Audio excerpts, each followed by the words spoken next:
Welcome to the Tulsa Press Club. I'm Jake Dollarhide, a board member and a longtime member.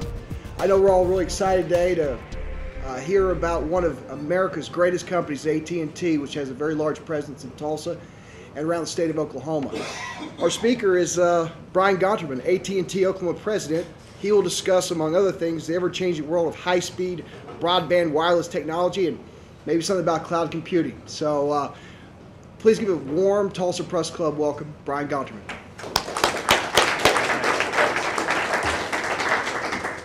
Jake, thanks, and thanks everybody for being here. Can everybody hear me okay? Great. I appreciate everybody being here and taking the time. I like to ask everybody to make sure that your phone's turned on, especially if you've got an AT&T phone. And if you don't, if you'll see me afterwards, I'll make sure I can hook you up. That doesn't mean I can get you a free phone. Doesn't mean I know when the next iPhone's coming out either. I said, people ask me all the time, when's the nenext iPhone coming out? And I said, I don't know, call Steve Jobs. But along those lines, I appreciate the opportunity to get a chance to talk to everybody today just about the communications industry and how fast things are changing. Because when you really think about it, the communications industry is really changing not only within our industry, but also it's changing a lot of other industries, whether it's media or advertising, whether it's banking, whether it's healthcare, whether it's education. How we communicate and how consumers consume information anymore is having a dramatic impact on all of the businesses and the way that we live, work, and play every day. And so I thought it'd be helpful this morning to go ahead and just take a little bit of time to step back and just talk about how fast things are changing. Give it a little insight as to where we see things going, provide a little bit of input on why we're making investments in certain areas and why we are, as well as talk about a few challenges that we're facing, not only as an industry on a national basis, but also here in the state as well as a result of these changes in technology. So I've got my magic clicker here that somehow works Mike Cooper over there in the corner, and so we'll try to see how we can make this work. Again, we'll just kind of go over a little bit of just how fast things are changing today. Mike, next slide. It took 35 years for 25% of the United States to adopt the landline telephone. Mike? It took 26 years for that same percentage of people, 25%, to adopt the television set. Mike? It took 15 years for 25% of the U.S. population to adopt or buy into the computer, the home computer. It took 13 years for 25% of the population to get access to a wireless phone. And it took 6 years for 25% of the population to get access to high-speed internet or broadband. So what's the point I'm making here? We as consumers are consuming technology at a rate that we have never seen in the history of this country. And I will tell you that a lot of that is dependent upon our ability to make things mobile. As we mobilize technology, as we allow people to take technology with us, the adoption rates increase dramatically. Think about it. What was the first thing that we mobilized? It was music, right? The car stereo, the personalized Walkman. Then we mobilized voice in a cell phone, allowed us to take voice out of the home, out of our business, and carry it with us. Then we start mobilizing data, email, access to the internet. And I'll tell you the thing that we're now in the process of mobilizing is video.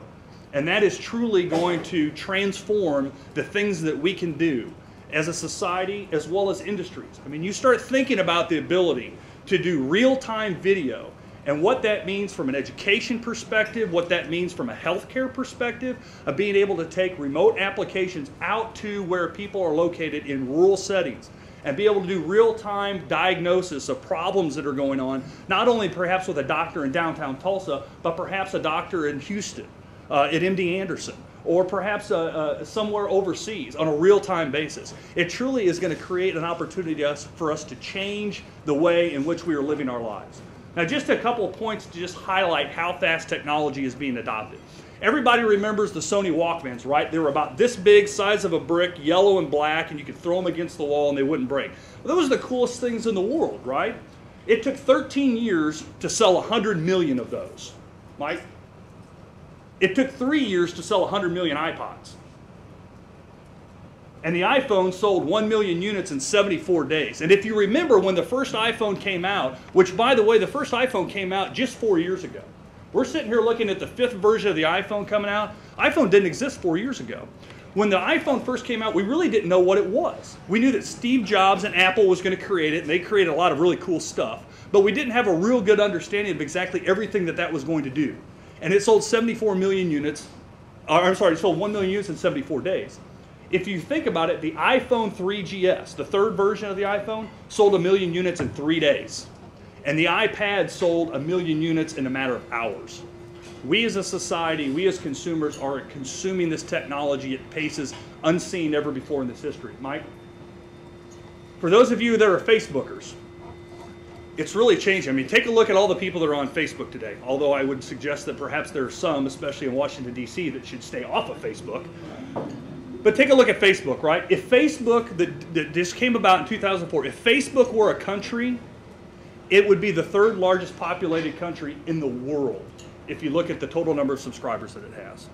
Mike? Twitter. I'm not a Twitter person, but Twitter went from 0 to 90 million tweets a day in a matter of 4 years.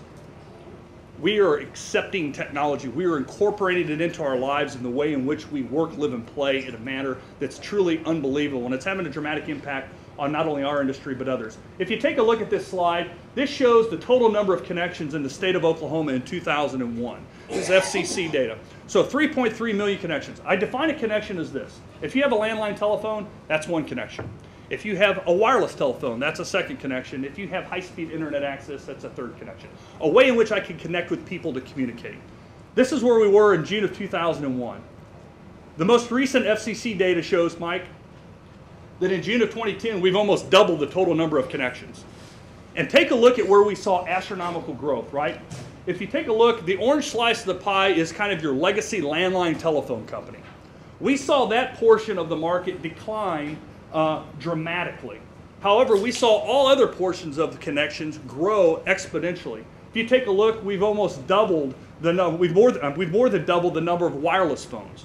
We are now getting a total number of wireless phones in the state that's commensurate with the total population of the state of Oklahoma. If you take a look at broadband, high-speed internet access, we've seen growth there in 1,800% over the course of the last decade. What this is saying is the way in which we as consumers choose to communicate anymore is wirelessly, and we want to make sure that we have access to the internet, a high-speed internet connection. Mike, next slide. You take a look here, this plots what we just showed on the previous slide. The yellow bar, or the orange bar being wireless connections in the state, the blue bar being landline connections. Down the bottom, I've got a series of monikers or words that just highlight changes in technology that's shown what's happened. Edge. We're talking about the edge network. We talk about 2G or edge network. Basically what we're talking about there is we went from 1G, the first generation of wireless networks, think of that as voice. Think of 2G as data. Think of the first versions of the BlackBerry, right? When we first had access to be able to do email a little bit, that's 2G. Well, what happened when we introduced new technology or new capabilities in the networks? We saw an increase in subscriber rates or take rates, not only from us, but within the industry. Then came after that the smartphone, right? We now had a device that made it more user-friendly. It was a better end-user experience to be able to access the internet. You know, those early versions of the BlackBerries, you could access the internet, but it was a black and white screen, and it typically wasn't a very good end-user experience. If I was going to access the internet, I was going to do it from my computer because it was a better experience. We then had these smartphones that then allowed us to have a better end-user experience when we were accessing or downloading and consuming this type of information. Well, with that capabilities, we saw yet another increase in take rates or adoption rates. Then we see 3G technology, third generation, basically faster broadband speeds. Now we're starting to do not only data, but high-speed data, and starting to do some video and things. Well, with the capabilities in these networks, what do we see? We see another increase in growth rates. What's the next thing that we see on the horizon? We hear a lot of people talking about 4G. That's the next thing that's coming, fourth generation. Basically think of 4G and 4G LTE technologies as the ability to start doing real-time video. So today, while you may be able to go out and access a YouTube video, and you may have a little buffering that slows things down, these newer technologies are going to allow us to do real-time interface. So you start thinking about, well, what can I do? Most of these devices now have front-facing cameras on it. So whether it's your notebook or whether it's your phone, now you have an ability to start doing real-time video conferencing with people with this type of technology, with this communications. You've seen a slight decline in the wireline market. That represents the industry or the state as a whole. Mike, next slide. This is what's going on with AT&T's wireline network in the state of Oklahoma. We've lost almost 1 million telephone lines in the last decade. We had a high of about 1.6 million landline telephones around the end of 2001. We now have about 660,000. Now, a lot of people say, well, that's true, and you've probably picked those up on the wireless side. Well, think about this. Most people already had a wireless telephone. And so what people are doing is they're saying, you know what, I don't need both of these devices, especially in the economic situations that we're facing. And while things are a lot better here in Oklahoma than they are elsewhere around the world, people are still making decisions based on their budget. What can they afford? And people are saying to themselves, how often do I use my landline telephone? Do I really need to pay for that? No, probably not. And so as a result, we're seeing this. And this is going on across the country. There was a Center for Disease Control study that was released 2 years ago. And in 2009, it ranked every state by a percentage of people that had gotten rid of their landline telephone. Oklahoma ranked first. That is, Oklahoma as a percentage said more percentages of our homes in Oklahoma have no landline telephone anymore. And we were at about 26%. They updated that study about 2 months ago, and Oklahoma dropped from first to 10th. But what had happened over those 2 periods is we'd gone from 1 in 4 homes that no longer have a landline telephone to 1 in 3 homes that no longer have a landline telephone in Oklahoma. We as a society are saying we're not placing a huge value on this type of technology anymore. Mike, next slide. A few just facts that I thought were interesting.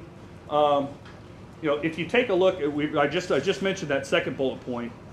If you take a look at that last bullet point, it talks about text messaging. You know, a lot of people early on when texting came around thought, well, this is a fad, this is something that the young kids do, right? How many of you have tried to call, you know, your grandchild or your kid and left them a voice message only to never hear back from them? But as soon as you send them a text message, you get a response about that fast, right?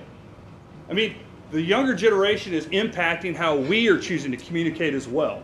An example of that is if you take a look in 2007, AT&T carried 88 billion text messages on our network nationwide. Last year, we carried 643 billion text messages. Now, you do the math. That says that we're carrying about 74 million text messages on our network every hour of every day, 365 days a year. I would suggest to you that text messages is here and it's here to stay. Mike.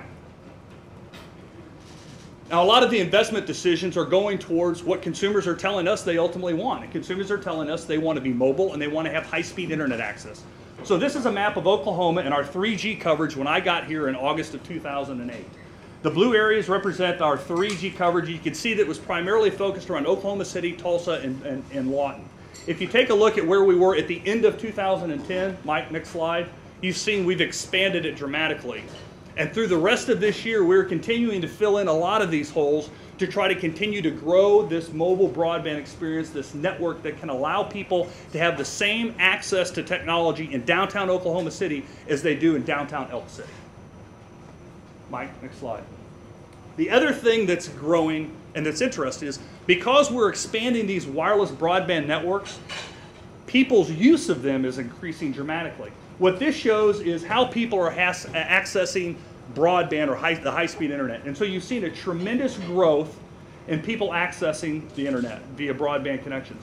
The colors represent how they are doing that. And so if you take a look at the end of this last decade, 2008, 2009, 2010, that gray bar represents mobile or wireless. So you're seeing a tremendous amount of people now accessing the internet, not just over their home computer or over their business computer, but doing it over their wireless device, whether that's their smartphone, whether that's their iPad, whether that is their navigation device that's in their car, whether that's their e-reader that they're downloading books from Amazon or whatever on. More and more people are accessing the internet over these mobile broadband technologies. Mike, next slide. So what's that doing to our network? Since AT&T launched the iPhone in 2007, mobile broadband data on our network is up 8,000% in the last 4 years. Now, it's not like we started at zero. If you take a look at where we started in 2007, we were at a little less than a petabyte of data every month. Now, a petabyte, I'm not an engineer, so I had to look this up. A petabyte is 1 with 15 zeros behind it. Now, you calculate that, and what's that mean in the way of data? A petabyte is about 5 times the amount of data that's contained in the Library of Congress. That's where we started. That amount of data on our wireless network since 2007 has increased by 8,000%. Now, what's scary is what we anticipate is going to happen over the course of the next 5 years, which a lot of analysts say is a conservative estimate. Mike, next slide.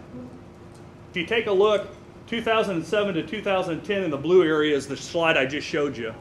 What we anticipate over the course of the next 5 years is that current volume of data to grow by 8 to 10%, or I'm sorry, 8 to 10 times.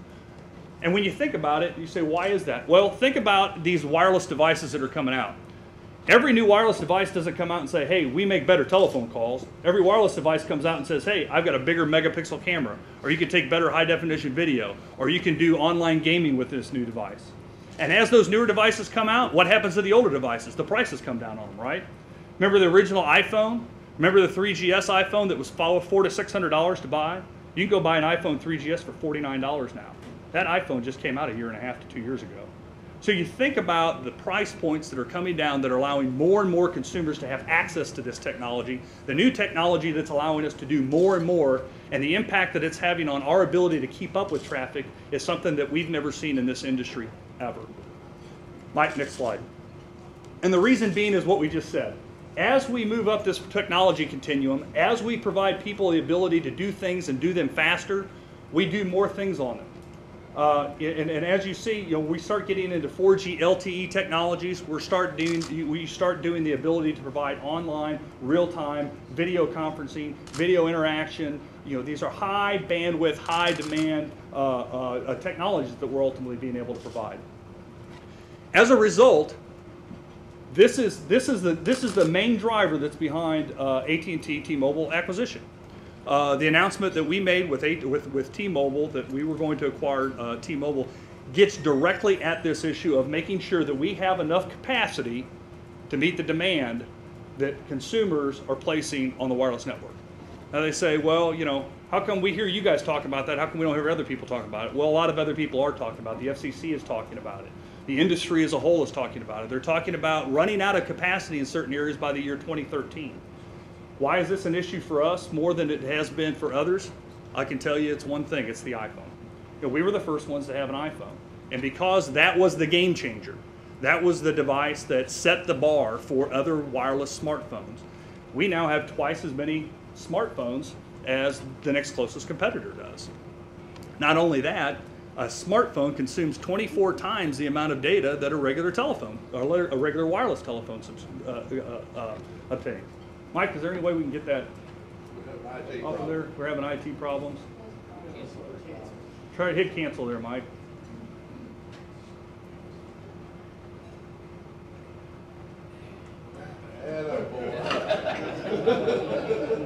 Now, Mike is a network guy. He is not a computer guy. And it shows the difference of the type of technology that we're using today than when Mike was running the network organization in the state of Oklahoma. Well, let me go on. Let me go ahead and just kind of talk about a few other things. Let me finish up. Let me finish up real quick on the T-Mobile acquisition. What's that mean to Oklahoma? Well, what it means to Oklahoma is more access to this 4G LTE technology. 4G LTE, which we are in the process of rolling out, Verizon's in the process of rolling out, is going to allow us to do these types of new real-life video interaction that do not exist today or cannot take place today. With the acquisition of T-Mobile, we've indicated that we will pick up an additional 55 million customers that can have access to this technology. Today, AT&T's plan is to reach 80% of the U.S. population. With the T-Mobile acquisition, we'll get to over 97% of the population.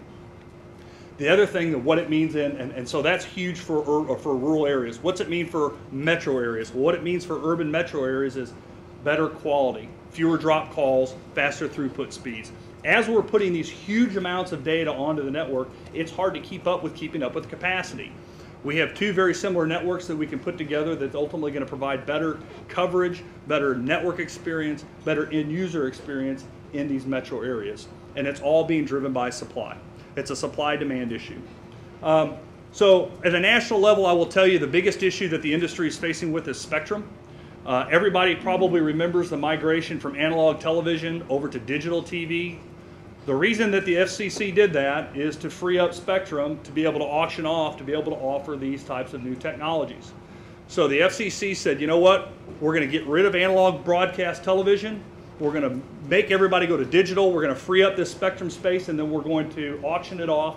And the FCC auctioned it off for about $19 billion, and we acquired a fair amount of that, and that's ultimately the technology or the spectrum that we're using to roll out 4G technology.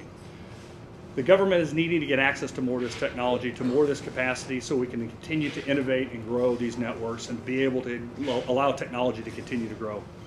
I will tell you on the state side, one of the issues some of the issues that we're ultimately facing is this transformation of how consumers are prioritizing technology. In 1934, it was a goal of the United States for everybody to have a landline telephone. And we knew that it was going to be really expensive to do that in certain areas. And so there were a lot of subsidies that were put in place. Go home and take a look at your telephone bill and look at these universal service line item fees that are on your bill. There's a tremendous amount of money that's going to support this policy goal of making sure everyone has a landline telephone to their house. The stats that I were able to show you show that consumers more and more are telling people, keep going, Mike. Go to slide. Keep going. One more. One more. One more. There we go. If you take a look, there's three. If you take a look at your landline telephone bill, you'll see three surcharges on there: the OUSF, the High Cost Fund, and the Federal Universal Service Fund. If you take a look at the bottom line 2010, there was $36 million in the OUSF. That number is probably growing to about $54 million in 2011. The High Cost Fund is $37 million, and the Federal Universal Service Fund is over $8 billion. These are primarily going to support providing services that are landline in nature. Consumers are showing us that they say, we're not putting a priority, we're not placing a priority on this. And so what policymakers are ultimately charged with is saying, okay, should we be utilizing these subsidies in a different form or fashion? Should we eliminate them altogether? Should we redirect them to services and technologies that people are ultimately saying is a priority for us? So this is something that is actually being looked at today. In fact, Representative Peters has an interim study that's going to look at this. And I know that he's been working with the commission, the Corporation Commission, to say, we've got all these subsidies that are going, they're on everyone's telephone bill. How are we using them? Are they going to products and services that consumers are ultimately saying is a priority to them? Mike, next slide. This is the back of an AT&T calling card. I told you that there's a lot of subsidies built into the old legacy rate structure of landline telephones. This is another one. It cost me more money to terminate a call from Tulsa to New York City, I'm sorry, from Tulsa to Elk City than it does from Tulsa to New York City. Now clearly it costs me more money to take that call all the way to New York City, but because of the subsidies that are built in some of the rates that carriers pay each other to terminate calls within the state, it's going to cost me more. And so what this card says on the back of here, it says if you are an Oklahoma resident and you make a long distance telephone call using this card, for every 1 minute that you're on the phone, 5 minutes come off this card. And people say, well, it's false advertising. Why are you doing that to consumers? Well, the reason being is because the rates that I'm paying to terminate calls within the state of Oklahoma are 5 to 10 times higher than it costs to terminate a rate, or the rates that I'm paying when I terminate a call outside of the state. The reason being is because there are subsidies in these rates. These subsidies were to go to support providing landline telephone service. Another thing, this is just another one of these policy-related issues that lawmakers and policymakers are ultimately going to have to deal with, to say, do we need to continue to have these subsidies to support products and services that consumers are ultimately saying are not a priority to me? Mike, next slide. Finally, broadband. We've talked about broadband and how important that is. Everyone remembers the ARRA funds, the federal $785 billion that were part of the stimulus funds. There was a chunk of that money that was targeted towards broadband expansion, about $7 billion. The state of Oklahoma actually received, the state, not the companies within the state, but the state itself received $74 million to be able to expand broadband. We are working with the policymakers at the state level, the state CIO and others in the state government to say, look, if you're going to use these stimulus dollars, put them in areas where broadband does not exist. The focus of these funds was to try to expand the availability of broadband, not overbuild where private investment or broadband already exists. And so it's an issue that not only we, but the industry as a whole is working with the state to try to say, how do we best use these dollars to make sure that we're providing and utilizing them to provide services that consumers ultimately can't obtain today. With that, I think that I've thrown a lot of information at you, but I'd be very happy to take any Q&A that people have at this point. Yeah, David? Are there still areas of the state that only have landline service, and the subsidies or universal service funds need to continue until that's not the case? As far as I know, everybody in the state, or at least in our territory, has access to a landline telephone or already has it in. And so what we've said is, even if it's ultimately determined from a policy level that is something that we want to continue, that there's potentially some areas that we need to continue to have landline service, I would suggest that a lot of those dollars that are targeting towards that are not needed anymore, because if you think about it, a large portion of providing service is the capital cost to put the lines in the ground to get into the house, not the necessarily ongoing operating expense. And companies just like us around the state are not continuing to put more and more landline telephones in. A lot of those dollars are going into these other technologies. And so we think that at a minimum, you need to look and say, if this is a policy that we want to continue, are the same amount of money or the same level of support needed to continue to support that policy? Are there still areas that do not have wireless? Not that I'm aware of. We have areas, say for AT&T perspective, where we do not have real good coverage area. And so what we've done in those areas, a couple of examples are down in the southwestern part of the state. This is a map right here that shows, this is what our 4G coverage will look like without the T-Mobile acquisition. This is what our 4G technology or coverage will look like with T-Mobile. This spot here. Is that just because T-Mobile does more rural stuff? No, it's not. What it is we do not have enough spectrum capacity to ultimately add another layer of technology. So think about it as a pie. Today, if I have a pie, and this is the amount of spectrum that I have, I've got half of this pie is using to serve 2G customers and half of it's using to serve 3G customers. If I don't have more spectrum, I've got to take away from the 3G and the 2G customers to be able to add 4G to that piece of the pie. And so what happens is, while I may not have enough spectrum on my own to roll 4G technology out in these areas, if I add the little bit that T-Mobile has, I now then have enough, and my pie has gotten larger, that I can continue to provide service to 2G and 3G customers, as well as adding 4G capacity. If you take a look, David, up at the Panhandle, we don't have wireless spectrum holdings out there, and so what we do is ultimately we roam on other carriers' networks. And so there's network coverage out there. It just isn't necessarily our network. Same thing down around the Altus area. We've got technology there that we leased to another company called ComNet, and then we lease the space back. They're the ones that put the equipment in, and so we're roaming on their network. And so I would say that there's probably an ability to get wireless coverage everywhere in the state. It just depends on who your provider is. Well, landline service continues to dwindle away, and therefore there are some applications that it's still preferred. So I would say, that's a great question. People ask a lot. They say, is landline going away? And I say, I don't think so, but what is going away is what you buy over a landline. So today, people are telling me, just by way of their buying habits, that I don't see a priority or value in just buying landline telephone service from you over a landline. But if you can provide voice and data and video or cable services, that's then a product that I place value in, and I'm willing to buy those services over a landline. But if all I can take is telephone service or voice service, then more and more people are telling me I don't see a value in that. And when you take a look at from an entertainment perspective, the big thing that the cable companies and the satellite companies and us with our UVerse product are competing on is access to high definition content, right? More access to high content. Today, the wireless networks cannot support that amount of data going into the house.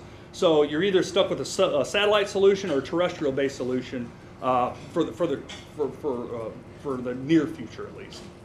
Okay.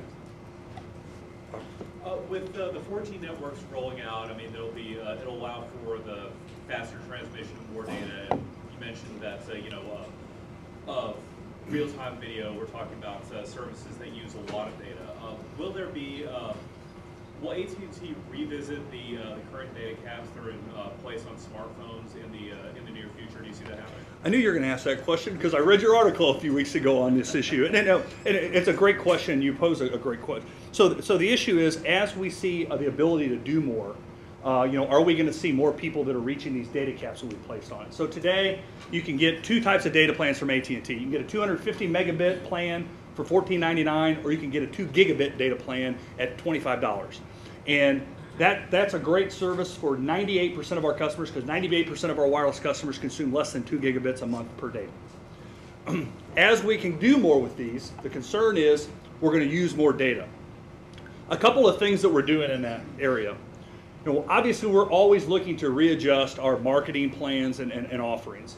And so we'll continue to do that to see what consumers ultimately demand. But some of the things that we're doing is we're working with a lot of these application providers, say for Pandora, for instance. People are familiar with Pandora, the music application.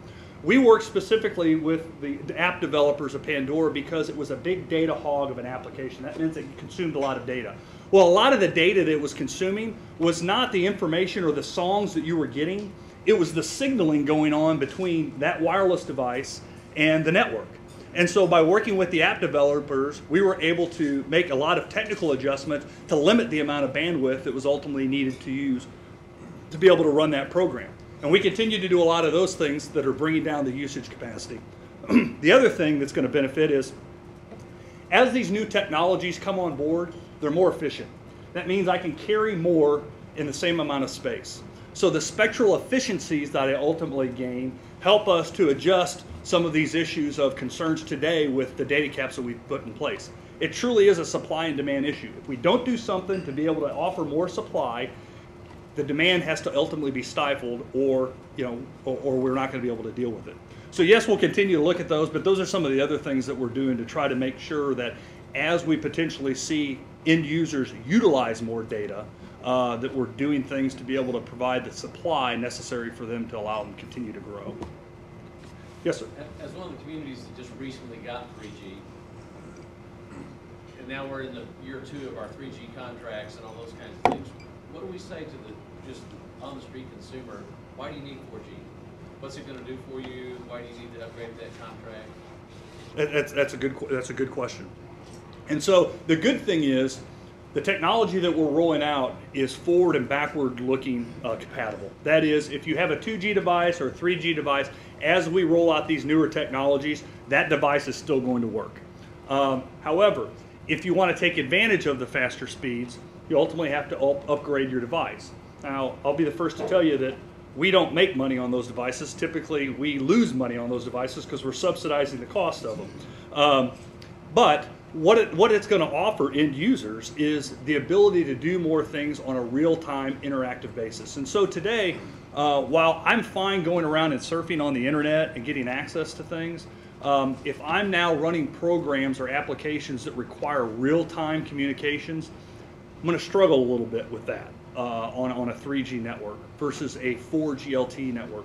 If you start looking at a lot of the things that we're doing in the enterprise space with some of these larger entities, we're working with higher education institutions to do a lot with regards to teleeducation, to be able to do real-time education inside the home with either during hours or after hours with professors, not only here in the state but elsewhere. We're doing a lot with the healthcare industry to be able to put technology in remote wireless devices to allow doctors or clinicians to go out into the field, further into rural areas, to people that are incapacitated or have a problem getting into the main healthcare area. Those are the types of technologies that are going to require this next layer of infrastructure to be able to offer those products and services. Good question. Yes, sir. Bryan, looks like that stimulus money is going to be able to deliver more high-speed internet to the rural. What's that going to mean to Tulsa? What it means to Tulsa is better call quality. The things that I get beat up when I go around the state is, how come we don't have 3G coverage in this area? When are we getting 4G coverage? Hey, I drop calls over here. In the metro area, it's just like when people used to go into the football stadium, right? Whether you went to OSU and Stillwater, you went down to Norman, and you went in there and all of a sudden you had between 50 and 80,000 people, right, that were competing for a set amount of bandwidth, and you couldn't get a phone call out, you couldn't get a text message out, and you finally went, and as you're driving home from the game, you know, all the text messages and phone messages start coming in, right?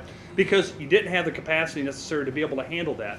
Well, that's ultimately what we're starting to get into some of these metro areas, and why you end up seeing and experiencing problems with regards to drop calls and slower network technologies when you have a dense area or a dense group of people. So what this does is it provides the capacity to offload or to be able to handle this dramatic growth in technology. So from an urban area or a metro area, I would tell you, you know, fewer drop calls, faster speeds, better access to the network, as opposed to having to multiple times try to get access to those types of things.